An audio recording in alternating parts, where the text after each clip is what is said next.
নমস্কার, আপনারা দেখছেন স্কুলওয়ালা। এমন একটি রোগ যা হাজার হাজার কোটি কোটি মানুষের মৃত্যু ঘটিয়েছিল। এমন একটি রোগ যা শহরকে পরিণত করেছিল জনশূন্যে, গ্রামকে পরিণত করেছিল ভূত নগরীতে। মানুষের মনে তখন ভয়, দ্বন্দ্ব এবং অসহায়তার সৃষ্টি করেছিল। পৃথিবীতে অনেক রকমের দুর্যোগ বিপর্যয় ঘটেছে, কিন্তু এমন এক মহামারী যা মৃত্যুর সংখ্যার দিক থেকে, সামাজিক প্রভাবের দিক থেকে বিশ্বের ইতিহাসে এক চূড়ান্ত বিপর্যয় নামে পরিচিত। এই মহামারীর নাম হচ্ছে ব্ল্যাক ডেথ বা প্লেগ। আজকে আমরা জানবো সেই ব্ল্যাক ডেথ কি, কিভাবে এটা ক্রমশ দ্রুত ছড়িয়ে পড়েছিল, কিভাবে এটা মহামারীর আকার ধারণ করলো, কিভাবে এটা বিশ্বের এবং ইউরোপের ইতিহাস ক্রমশ বদলে দিল, সেই সম্পর্কে আমরা আজকে জানবো। এই ব্ল্যাক ডেথ সম্পর্কে জানতে গেলে আমাদেরকে জানতে হবে যে ব্ল্যাক ডেথ কি, কাকে আমরা ব্ল্যাক ডেথ বলবো। ব্ল্যাক ডেথ হচ্ছে এক ধরনের প্লেগ বা মহামারী যা প্রধানত ব্যাকটেরিয়া থেকে সংক্রামিত হতো। সেই ব্যাকটেরিয়ার নাম হচ্ছে ইয়ারসিনিয়া প্লেস্টিস, যা প্রধানত বাসা বেঁধেছিল ইঁদুরের দেহে। ইঁদুরের দেহে বসবাসকারী পোকা এবং মাছি থেকে এটি ক্রমশ এক দেহ থেকে আরেক দেহে ছড়িয়ে পড়তে থাকে, যার কারণে ক্রমশ এই ইঁদুর দ্বারা এক অঞ্চল থেকে আরেক অঞ্চলে কয়েক নিমিষের মধ্যে এই রোগ ছড়িয়ে পড়তে থাকে। 1347 থেকে 1351 সাল অবধি ইউরোপ, এশিয়া, ফ্রান্স বিভিন্ন অঞ্চলে এই প্লেগ রোগ ক্রমশ বাসা বাঁধতে থাকে। এই 4 বছরের মধ্যে প্রায় 75 মিলিয়ন থেকে 200 মিলিয়ন মানুষের মৃত্যু হয় এই রোগের মাধ্যমে। দেখো, তোমাদের এখানে দেয়া আছে যে এই ব্ল্যাক ডেথটা কি। আমরা একটু আগেই জানলাম যে এই ব্ল্যাক ডেথের প্রধান বাহক হচ্ছে ইঁদুর।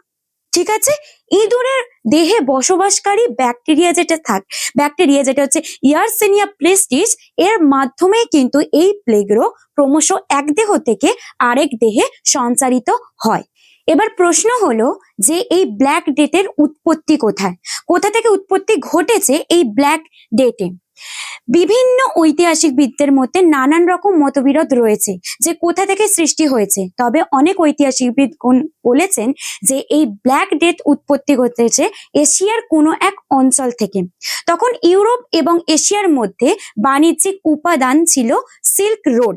এই সিল্ক রোডের জন্য বিভিন্ন ব্যবসায়ীগণ, বণিকগণ এক জায়গা থেকে আরেক জায়গায় পাড়ি দিত, আর যে জাহাজগুলি নিয়ে পাড়ি দিত তাতে অসংখ্য অত্যাধিক পরিমাণে ইঁদুর থাকতো। আর এই ইঁদুর রোগবাহী জীবাণুকে এক জায়গা থেকে আরেক জায়গায় ক্রমশ ছড়িয়ে দিতে থাকে। তোমরা দেখো, এখানে ছবিতে দেখতে পাচ্ছ যে পণ্যবাহী জাহাজ বা গাড়ি এখানে আছে, তাতে প্রচুর পরিমাণে কি ইঁদুর থাকতো। এবার সেই ইঁদুর কি করতো, রোগবাহী যে জীবাণুটাকে বহন করত, যার কারণে বিভিন্ন জায়গায় এক নিমিষের মধ্যে এই রোগের জীবাণু ছড়িয়ে পড়তে লাগলো।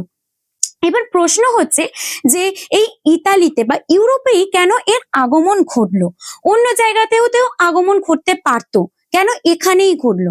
1347 সালে বাণিজ্যিক গাড়ি বা বাণিজ্যিক যে জাহাজ, সেটা ইতালির কৃষ্ণসাগর থেকে ইতালির বন্দরে পৌঁছালো।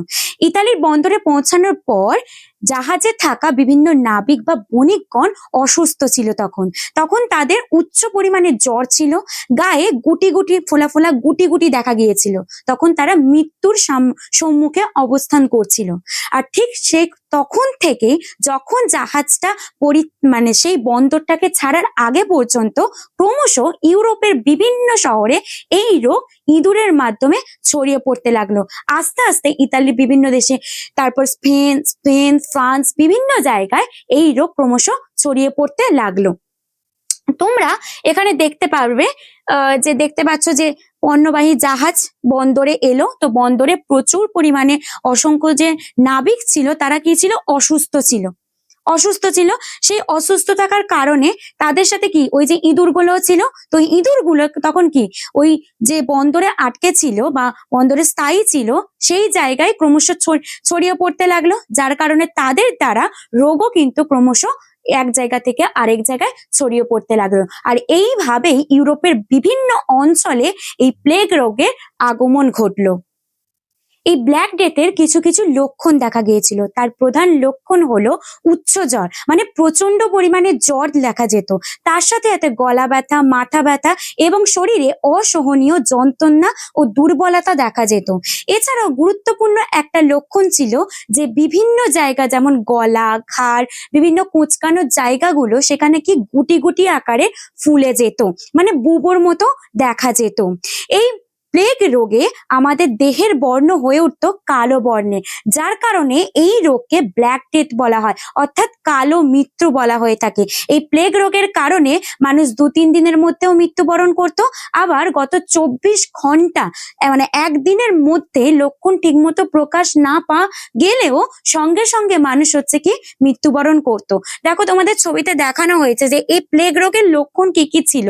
প্রথমত দেখছো যে ফুলে যাচ্ছে দেহের বিভিন্ন জায়গা, যেমন ধরো বগল, ঘাড়, বিভিন্ন কুচকি বা কুচকানো জায়গাগুলো কি হচ্ছে গুটি গুটি আকারে ফুলে যাচ্ছে। ত্বক কালচে হয়ে যাচ্ছে, মানে কালো বর্ণের আকার ধারণ করছে, ঠিক আছে। যার কারণে এই রোগকে কি বলছি, ব্ল্যাক ডেথ বলা হয়ে থাকে। এছাড়াও দ্রুত মৃত্যু, মানে 2-3 দিনের মধ্যেও মৃত্যু ঘটছে, আবার একদিন মানে 24 ঘন্টার মধ্যেও মানুষের মৃত্যু ঘটতে লাগলো। তাহলে এইখানে দেখো লক্ষণগুলো তোমাদের দেখিয়ে দেওয়া হয়েছে। তাহলে তোমাদের যদি জিজ্ঞাসা করে যে ব্ল্যাক রোগ মানে তোমাদের প্লেগ রোগের কি কি লক্ষণ তোমরা বলতে পারো, তাহলে তোমরা অনায়াসে বলতে পারবে। আজকের মতো তখনকার মানুষ অত জনসচেতন ছিল না, স্বাস্থ্য সম্পর্কে তারা সচেতন ছিল না। তাই আজকে যেমন আমরা সচেতন, আগে আমরা তা ছিলাম না। তাই শহরগুলো থাকতো কি ময়লা, অত্যন্ত অপরিষ্কার, আর এই অপরিষ্কারে অসংখ্য পরিমাণে কি হতো, ইঁদুর জন্মাতো, মানে ইঁদুর থাকতো।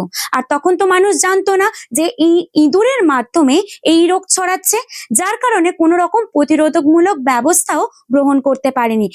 এর কারণে এক জায়গা থেকে আরেক জায়গায় ক্রমশ খুব অল্প সময়ের মাধ্যমে কিন্তু এই রোগ দ্রুত ছড়িয়ে পড়তে থাকে।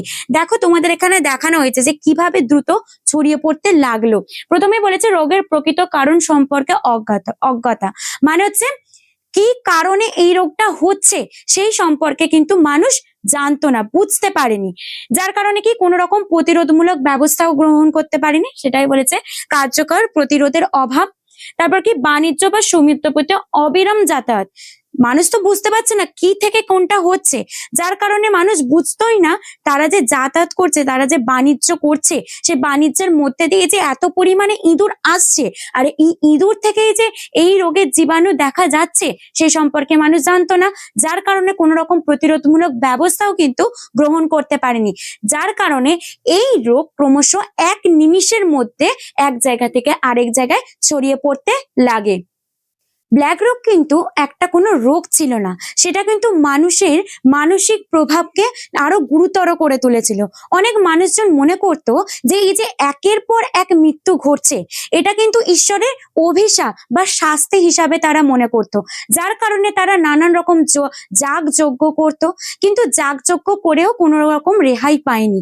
মানুষ গ্রামেও ফিরে গেছে, শহর থেকে গ্রামেও ফিরে গেছে, কিন্তু একই রকম অবস্থায় কিন্তু থেকে গিয়েছিল।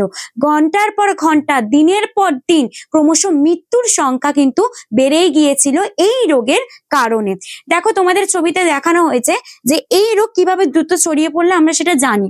এবার কি যে মানুষের মধ্যে কিন্তু মানসিক চাপও ক্রমশ দেখা গিয়েছিল। তারা মনে করতে লাগলো যে এটা হচ্ছে ঈশ্বরের শাস্তি, যার কারণে তোমরা দেখতে পাচ্ছ যে নানান রকম যাগ যজ্ঞ অনুষ্ঠান সমস্ত কিছু করতে থাকে, কিন্তু তাও কিছু হচ্ছিল না। আবার দেখো মানুষ হচ্ছে মানে এক গ্রাম থেকে আরেক জায়গায় চলে যাচ্ছে, মানে শহর থেকে গ্রামেও কিন্তু তারা পালিয়ে যাচ্ছে, পালিয়ে গিয়েও কিন্তু কোনো রকম কাজ হয়নি। সেই একই রকম কিন্তু তাদের পরিস্থিতি লক্ষ্য করা গিয়েছিল, মানুষের মধ্যে ভয় আতঙ্ক লক্ষ্য করা গিয়েছিল এই প্লেগ রোগের কারণেই। মধ্যযুগে চিকিৎসা বিজ্ঞানও ছিল কিন্তু অত্যন্ত সীমিত। তারা মনে করত এই যাগযজ্ঞ এবং কুসংস্কারের উপর নির্ভর করলে তাদের এই রোগ সেরে যাবে। মানে চিকিৎসা ছিল কুসংস্কার ভিত্তিক এবং যাগযজ্ঞের উপর নির্ভর। তখন এক বিশেষ ধরনের চিকিৎসক লক্ষ্য করা যেত। তাদের ঠোঁট থাকতো পাখির ঠোঁটের মতো লম্বা, আর সেই ঠোঁটের ভিতরে ভেষজ উদ্ভিদ এবং সুগন্ধি থাকতো। তারা মনে করতো এই বাতাস থেকে এই রোগ ক্রমশ ছড়িয়ে পড়ছে, তাই তারা এইরকম মুখোশ পরে থাকতো। কিন্তু বাস্তবে এটা আদৌ তেমন ভাবে কার্যকরী হয়নি। দেখো তোমাদের এখানে একটা ছবি দেখায়, যে দেখতে পাচ্ছ এখানে যে মুখোশের কথা বলেছিলাম, পাখির ঠোঁটের মতো এক ধরনের মুখোশ পরে থাকতো। এই মুখোশের মধ্যে কি তারা ভেষজ, এই যে ভেষজ উদ্ভিদ বা সুগন্ধি দিয়ে থাকতো। তারা ভাবতো কি যে বাতাসের মাধ্যমে এই রোগ ক্রমশ ছড়িয়ে পড়ছে, কিন্তু সেটা তো আদৌ নয়। যার কারণে বাস্তবের ক্ষেত্রেও কিন্তু এই মুখোশ পরে ভেষজ উদ্ভিদের প্রয়োগ ঘটিয়ে কোনো রকম কিছু কাজ হয়নি। ব্ল্যাক ডেথের প্রভাব কিন্তু স্বাস্থ্যতেই থেমে থাকেনি। ব্ল্যাক ডেথ কিন্তু সামাজিক এবং অর্থনৈতিক ক্ষেত্রে গুরুত্বপূর্ণ প্রভাব বিস্তার করেছিল। তোমরা বুঝতে পারলে যে এই ব্ল্যাক ডেথে হাজার হাজার কোটি কোটি মানুষ মারা যেতে থাকে, মানে কর্মীর মৃত্যু ঘটতে থাকে। কর্মীর মৃত্যু ঘটতে থাকলে কর্মীর সংখ্যা ক্রমশ কমে যেতে থাকে, যার কারণে শ্রমিক থাকলেও, অল্প পরিমাণে থাকলেও তাদের চাহিদা কিন্তু ক্রমশ বেড়ে যায়, তাদের দাবি কিন্তু বেড়ে যায়, মানে তাদের শ্রম কিন্তু অত্যাধিক পরিমাণে তারা দাবি করতে থাকে। আবার এই দিকে শ্রমের পরিমাণ দাবি করতে থাকায় সেখানে কোম্পানি দিতে বাধ্য, ফলে কর্মী হলেও সেখানে কৃষি জমি কি হচ্ছে, পরিত্যক্ত হতে থাকে, যার কারণে কি কৃষি জমি কোনো ব্যবহারযোগ্যই থাকে না। মানে এই যে প্লেগ রোগ, এই প্লেগ রোগ কিন্তু স্বাস্থ্যের পাশাপাশিও সামাজিক অর্থনৈতিক ব্যবস্থাকেও পুরো দুর্বল করে দিয়েছিল। দেখো তোমাদের ছবিতে দেখানো হয়েছে যে কৃষি জমি পরিত্যক্ত হচ্ছে, শ্রমিকের অভাব, মানে শ্রমিক পাওয়া যাচ্ছে না, যার কারণে শ্রমিক বেশি পরিমাণে দাবি করছে, তাই তো? তোমরা এখানে দেখতে পাচ্ছ, শ্রমিকের মজুরি বৃদ্ধি করা হচ্ছে। তো এই সমস্ত কারণে কি হচ্ছে যে সামন্ততান্ত্রিক দুর্বলতা, মানে সামাজিক যে অর্থনৈতিক দুর্বলতা কিন্তু ক্রমশ প্রকাশ পাচ্ছিল। তোমরা এই ছবির মাধ্যমে আরো ভালোভাবে বুঝতে পারলে। এবার বিজ্ঞান কি বলছে আমরা সেই সম্পর্কে জেনে নেব। বিজ্ঞানীরা বলছেন যে নানান রকম পরীক্ষা নিরীক্ষা, যেমন ডিএনএ বা প্রত্নতাত্ত্বিক গবেষণার মাধ্যমে বোঝা গেছে যে এই রোগের একমাত্র কারণ হচ্ছে ব্যাকটেরিয়া। সেই ব্যাকটেরিয়ার নাম হচ্ছে ইয়ারসেনিয়া প্লেস্টিস। এখনো বহু জায়গায় এই প্লেগ রোগ হয়, কিন্তু মধ্যযুগের মতো এত ভয়াবহ ভয়াবহ মহামারী আকার ধারণ করেনি এই প্লেগ রোগ। বর্তমানে নানান রকম উন্নত স্বাস্থ্য ব্যবস্থা, জনসচেতনতার কারণে এই প্লেগ রোগ কিন্তু আগেকার যুগের মধ্যযুগের মতো কিন্তু মহামারী আকার ধারণ করেনি। এই সম্পর্কেই হচ্ছে কি বিজ্ঞান বলেছে। মানে তোমরা এখানে দেখতে পাচ্ছ যে নানা রকম অ্যান্টিবায়োটিক আবিষ্কার হয়েছে, আধুনিক চিকিৎসা ব্যবস্থা, জনসচেতনতা বৃদ্ধি পেয়েছে, এখানে যেগুলো দেখানো হয়েছে, উন্নত স্বাস্থ্যবিধি, এগুলো এখন নিয়ম মেনে চলার কারণে এই প্লেগ রোগ কিন্তু এখন ভয়াবহ আকার ধারণ করেনি। এই ব্ল্যাক ডেথ কিন্তু আমাদের জীবনে এক গুরুত্বপূর্ণ অধ্যায়। এ থেকে আমরা নানান রকম জিনিস জানতে পারি, মানে শিখতে পারি। প্রথমত হচ্ছে যে সংক্রামক রোগের ক্ষেত্রে কিন্তু বিজ্ঞানের তথ্য অবশ্যই নেওয়া দরকার। 2 নম্বর হচ্ছে আন্তর্জাতিক বাণিজ্যের মাধ্যমে কিভাবে একটা রোগ আরেক জায়গায় দ্রুত পরিমাণে ছড়িয়ে পড়তে থাকে। 3 নম্বর হচ্ছে জনসচেতনতা এবং স্বাস্থ্যবিধি কিভাবে একটা রোগের হাত থেকে আমাদেরকে বাঁচাতে পারে সেই সম্পর্কে আমরা জানতে পারি। এছাড়া আমরা দেখেছি কোভিড-19 ক্ষেত্রে কিভাবে একটা রোগ ক্রমশ দিনকে দিন ছড়িয়ে পড়তে থাকে বৃহৎ অঞ্চল জুড়ে। মানে এই সমস্ত ঘটনা আমাদেরকে ভবিষ্যতে আরো সতর্ক করে তোলে, ভবিষ্যৎ সম্পর্কে আরো জানতে সাহায্য করে, যে এখনকার আমাদের পদক্ষেপের মাধ্যমে আমরা আমাদের ভবিষ্যৎকে কি সুন্দর করতে পারি, এই সম্পর্কে আমাদের আগামভাবে পূর্বাভাস দিয়ে থাকে। আজকে আমরা জানলাম যে ব্ল্যাক ডেথ কি, কিভাবে এটা এত ভয়াবহ আকার ধারণ করলো, কিভাবে এটা মহামারীতে পরিণত হলো, এবং ইউরোপ এবং বিশ্বের ইতিহাসকে কিভাবে এই ব্ল্যাক ডেথ প্রভাবিত করেছে সেই সম্পর্কে আমরা জানলাম। অর্থাৎ ইতিহাস কোনো একটা গল্প নয়, এটি আমাদের ভবিষ্যৎকে আরো সতর্ক করে তোলে, যার অন্যতম উদাহরণ হচ্ছে এই ব্ল্যাক ডেথ। তো আজকের পড়ানো এই পর্যন্তই থাকলো। তোমাদের যদি আমার ভিডিও ভালো লেগে থাকে অবশ্যই ভিডিওটা লাইক করো, চ্যানেলকে সাবস্ক্রাইব করো, আর কমেন্টে লিখে অবশ্যই জানিও। পাশে থাকা বেল আইকনটি অবশ্যই ক্লিক করে দিও যাতে সবার আগে তোমাদের কাছে ভিডিও চলে যায়। আর আমাদের স্কুলওয়ালা এনেছে তোমাদের জন্য স্কুলওয়ালা অ্যাপ। এই অ্যাপটি তোমরা গুগল প্লে স্টোর বা অ্যাপেল অ্যাপ স্টোরে পেয়ে যাবে, যেখানে ক্লাস 8, 9, 10 এর সমস্ত full video, subject wise materials, সমস্ত নোটস এবং এক্সাম সাপোর্ট তোমরা পেয়ে যাবে। আর তোমরা এই বছরটা এগুলো সমস্ত কিছু ফ্রিই পেয়ে যাচ্ছ। তাই দেরি না করে তোমরা অবশ্যই গুগল প্লে স্টোর থেকে বা অ্যাপেল অ্যাপ স্টোর থেকে আমাদের যে অ্যাপটি আছে স্কুলওয়ালা অ্যাপটি, ওটি ডাউনলোড করে নাও। আর আজকে এই পর্যন্তই। ভিডিওটা ভালো লাগলে অবশ্যই লাইক করে আমাদেরকে জানিও। আর এর পাশাপাশি তোমরা যদি আর কোনো ভিডিও দেখতে চাও বা তোমাদের যদি দেখার ইচ্ছা হয় অবশ্যই আমাদের কমেন্টে লিখে জানিও, আমরা আমাদের মতো করে চেষ্টা করব।